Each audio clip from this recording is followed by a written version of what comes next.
हमारी आज की कहानी ईवा नाम की मासूम सी लड़की से शुरू होती है। ईवा नई नई जवान हो रही थी और वो बला की खूबसूरत थी। ईवा इसी घर में रूही नाम की लड़की के साथ रहती थी। रूही एक कामयाब मॉडल है और ईवा उसके घर में काम करती थी। ईवा ने अभी अभी जवानी में पैर रखा था और उसकी कोई दोस्त भी नहीं थी, इसलिए उसे जिस्मानी सुख के बारे में खास जानकारी नहीं थी। वो पूरा दिन घर के काम करती और रात को रूही के आने के बाद अपने कमरे में आकर सो जाती। रोज की तरह रूही आज भी शूटिंग के लिए बाहर आई हुई थी। यहाँ उसके साथ विकी नाम का लड़का और शैली नाम की लड़की भी थे। रूही दिखने में जितनी खूबसूरत थी उससे कहीं ज्यादा उसकी गुफा में आग थी। जवान लड़का देखते ही उसकी गुफा पानी छोड़ने को तैयार हो जाती थी। आज भी विकी का बदन देखकर रूही ने उसे रिझाना शुरू कर दिया। वो जिस तरह विकी से चिपक चिपक कर पोज दे रही थी वो डायरेक्टर को बेहद पसंद आ रहा था, इसलिए वो उन तीनों को ज्यादा चिपकने को कहता है ताकि उसकी वीडियो को ज्यादा से ज्यादा लोग पसंद करें। कुछ देर बाद रूही विकी को अपने पीछे आने का इशारा कर बाथरूम में आ गई। रूही की हरकतों से वो भी समझ गया था कि रूही को क्या चाहिए, इसलिए वो जल्दी जल्दी उसके पास पहुंच गया। विकी कुछ करने का सोच ही रहा था कि तभी रूही उसे दबोच लेती है। वो जल्द से जल्द उसके गन्ने का रस पीना चाहती थी, लेकिन तभी डायरेक्टर की सहायक विकी को ढूंढती ढूंढती वहाँ आ गई।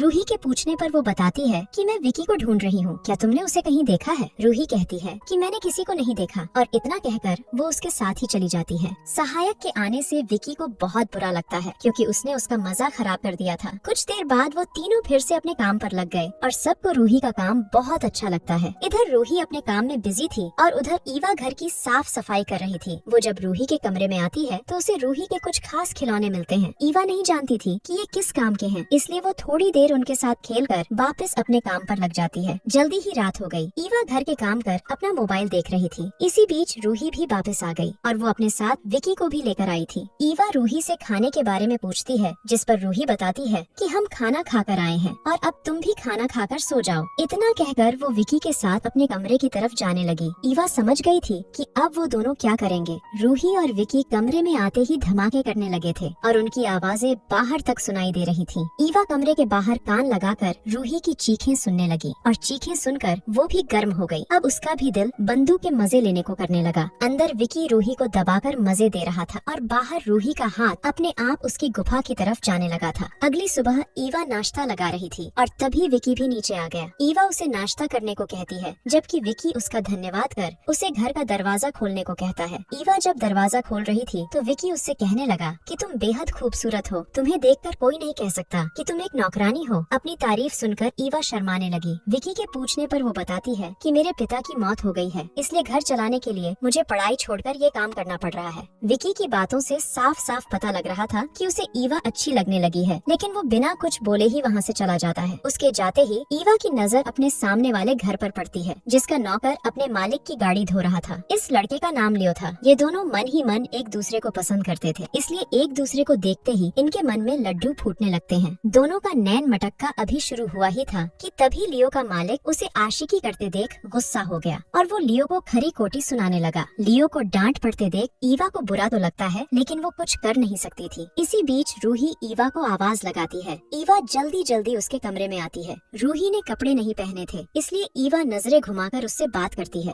रूही विकी के बारे में जानना चाहती थी, जिस पर ईवा उसे बताती है कि वो तो सुबह ही चला गया था। ये सुनकर रूही नहाने चली जाती है। रूही जब नहा रही थी तो ईवा छुपकर उसे देखने लगी। असल में ईवा जानना चाहती थी कि जवान शरीर कैसा दिखता है और कैसे एक गुफा में धमाके किए जाते हैं, इसलिए वो छुपकर रूही को देखती रहती थी। रात को लियो ईवा से मिलने आता है। लियो कहता है कि मेरा मालिक हमेशा मुझे डांटता रहता है। जब उसने रूही के बारे में पूछा तो ईवा बताती है कि रूही बहुत अच्छी है। इसी बीच वो ईवा को बताता है कि मैं जानता हूँ कि रूही रोज किसी के साथ अपना पानी निकालती है। उसकी आवाजें पूरे मोहल्ले में सुनाई देती हैं, जिन्हें सुनकर मेरा भी धमाके करने को मन करने लगता है। आज रात भी रूही किसी के साथ मजे कर रही थी और ये दोनों उनकी आवाजें सुन रहे थे। दोनों अभी बातें कर ही रहे थे कि तभी लियो का मालिक उसे पुकारता है, इसलिए उसे जाना पड़ता है। दूसरे दिन सुबह रूही तैयार होकर शूट पर जाने लगती है। वो ईवा को बताती है, आज रात मुझे आने में देर हो जाएगी, इसलिए तुम मेरा इंतजार मत करना। इतना कहकर वो चली गई और तभी गली में सब्जी वाली आती है। आस पास के सभी लोग इसी से सब्जी लेते थे, इसलिए उसकी आवाज सुनकर बाकी नौकर भी बाहर आ गए। ईवा सब्जी में खीरा और बैंगन लेती है, जिसे देखकर वो दोनों ईवा के साथ हंसी मजाक करने लगी। वो दोनों उसे इन सब्जियों का सही काम बताने लगती है, जिसे सुनकर ईवा शर्मा जाती है। वो उसे बताती है कि पहली बार पानी निकालने पर कितना सुकून मिलता है। ईवा को उनकी बातें सुनकर मजा आ रहा था।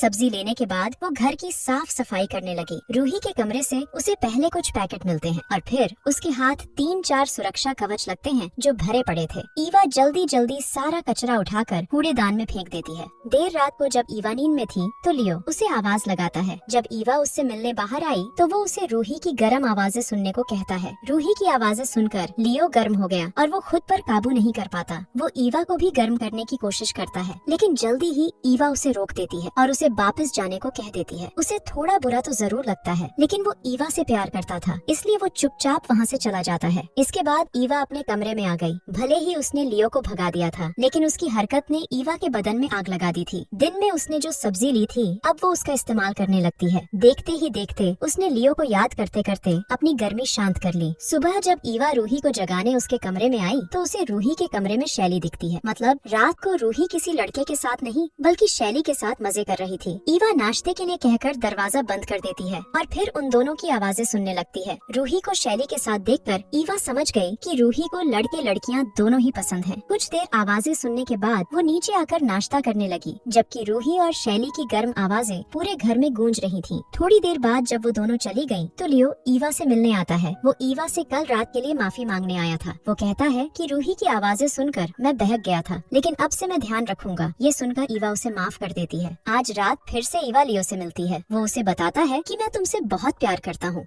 ये सुनकर ईवा भी कह देती है कि मुझे भी तुम बहुत अच्छे लगते हो। दोनों अभी बातें कर ही रहे थे कि तभी ईवा को रूही के आने की आहट सुनाई देती है, इसलिए वो लियो को जाने के लिए कहने लगी। वो अभी जा ही रहा था कि तभी रूही उसे देख लेती है, लेकिन वो ईवा को इसका जरा भी एहसास नहीं होने देती। अगली सुबह रूही नाश्ता करने नीचे आई हुई थी। वो ईवा को बताती है कि आज भी उसे आने में देरी हो जाएगी, लेकिन इस दौरान वो जिस तरह ईवा को देख रही थी उसे देखकर साफ पता लग रहा था कि वो ईवा के बारे में क्या सोच रही है। रूही देर से आने वाली थी, इसलिए ईवा ने लियो को बुला लिया था। दोनों पहली बार इतने करीब थे और देखते ही देखते ये दोनों वही करने लगे जिसका लियो को कब से इंतजार था। ईवा तो रोज अपनी गुफा में धमाकों के सपने देखती थी, लेकिन आज जब सच में उसकी गुफा में धमाके हुए तो उसे उतना मजा नहीं आया जितना उसने सोचा था। अगले दिन ईवा सफाई कर रही थी। वो लियो की मेहनत से खुश नहीं थी, इसलिए वो कुछ सोचकर रूही के कमरे में आ गई। यहाँ आकर वो अपने आप को रूही और उसके दोस्तों के साथ सोचने लगी। उनके बारे में सोचकर वो बेहद गर्म हो गई, इसलिए वो रूही के बाथरूम में ही नहाने लगी। इसी दौरान रूही भी घर में आ गई और जब वो अपने कमरे में आई तो उसे बाथरूम में ईवा दिखती है। ईवा का भीगा बदन देखकर वो कुछ नहीं बोलती, बल्कि उसे पहनने के लिए कुछ कपड़े देती है। ईवा को कपड़े बेहद अच्छे लगे और वो खुद को आईने में देखने लगी। तभी रूही पीछे से आकर उसे प्यार से छूने लगती है। ईवा को उसका एहसास बेहद अच्छा लगा था, इसलिए वो उसे रोकती नहीं। उसे रूही के साथ बहुत मजा आया था, इसलिए वो लियो के पास जाकर उसे रात को मिलने को कहती है। रात होते ही वो उसके पास आ गया था। ईवा जल्दी जल्दी उसे अपनी गुफा में धमाके करने को कहती है, क्योंकि रूही ने उसका दिमाग खराब कर दिया था। ये दोनों अंदर लगे हुए थे, जबकि रूही दरवाजे पर कान लगाकर इनकी आवाजें सुन रही थी, जैसे ईवा उसकी सुनती थी। अगले दिन रूही ईवा को अपने पास बुलाकर कहती है कि मैं तुम्हारे चक्कर के बारे में सब जानती हूँ और मैं ये भी जानती हूँ कि साला तुम्हारा प्रेमी तुम्हें खुश नहीं कर पाया। वो चाहती थी